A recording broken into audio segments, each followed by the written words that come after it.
Intermediate Grade, November 1992. Mr. Chairman, I wish to thank you at the outset for giving me this opportunity to take part in these important budget discussions. I am really happy that on this occasion the State Finance Minister has been kind enough to spare us from laying new taxes. We are not able to understand how the revenue is collected, nor are we able to clearly assess how the taxes collected are spent. When the government tells us that a certain amount of revenue is necessary for the proper administration of the state and for meeting the expenditure involved, we are bound as responsible citizens and as those interested in the welfare of the state to support them. At the same time, I feel that it is the duty of government to place all the relevant facts at our disposal and tell us in clear terms how the money that is collected by way of taxes is spent.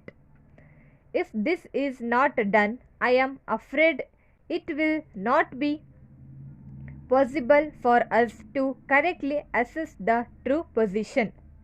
Whenever they pass any legislation, they should carefully see how far this is useful to the people. For instance, take the Rent Control Act. It is a good piece of legislation in some respects, but all the money that has to be spent on the staff has to come from the people. So, it is very necessary to watch whether the money spent in the implementation of the act is usefully spent and whether the people whom the government want to help are really getting it.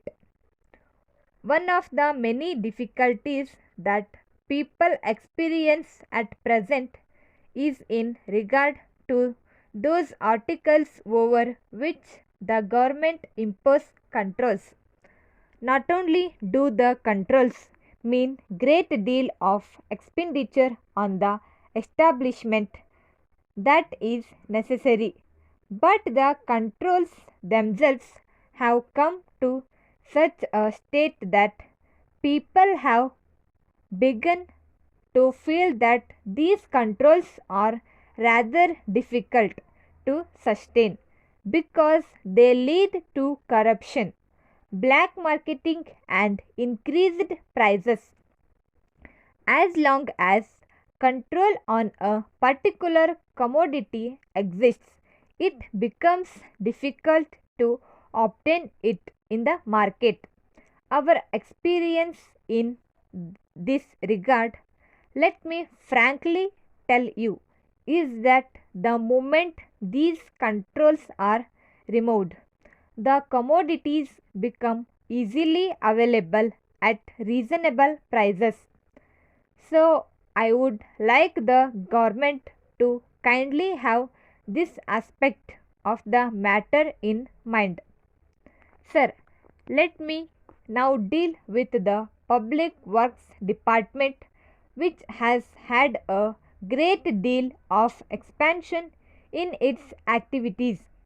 This department is somehow or other not carrying out works according to schedule.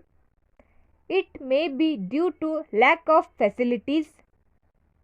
Nevertheless, I should like to refer to one important matter in this condition.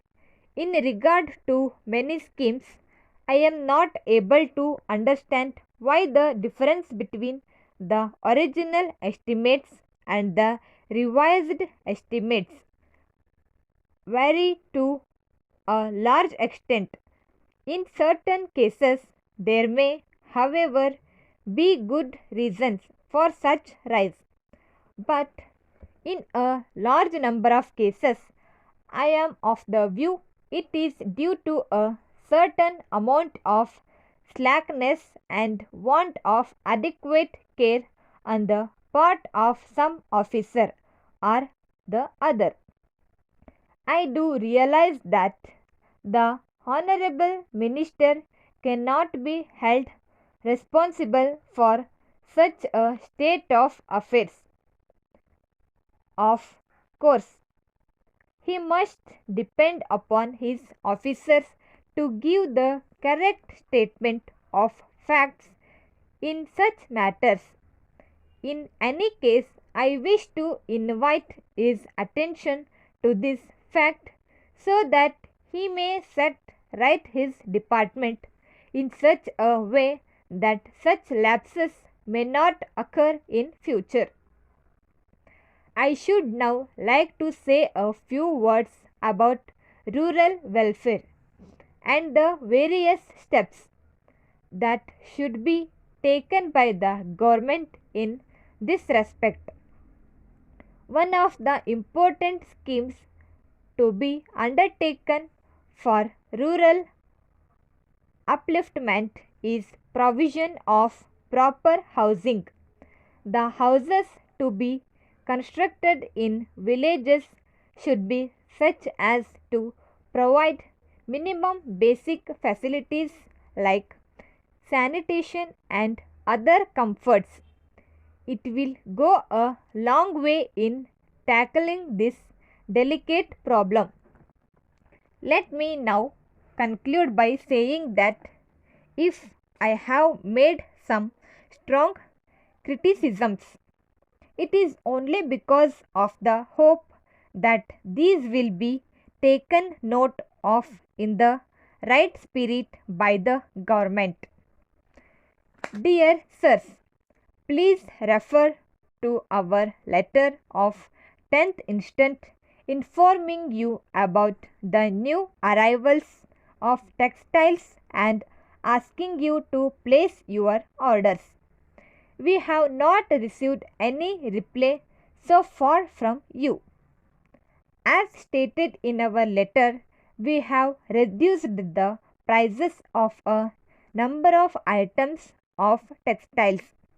It is possible that you will have doubts about the quality of our goods now offered to you because the prices when compared to those offered by the others are very low.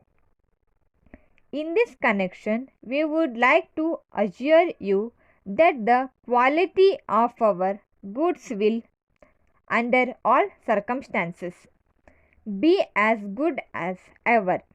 The reason as to why we are able to dispose of our stocks at these rates is that a short time ago we made purchases of a large quantity of textiles of many varieties on a most favorable term. Since there will be a heavy demand for textiles during this part of the year and you are one of the large buyers of our goods, we thought we should offer these goods to you at reduced rates. Accordingly, we sent our letter along with samples and the price list. You will notice that the prices are much lower than those so far paid by you. But we assure you again that the quality of goods now offered is equal to the best available in the market. We are quite sure you are now convinced about our statement and you will place your order immediately.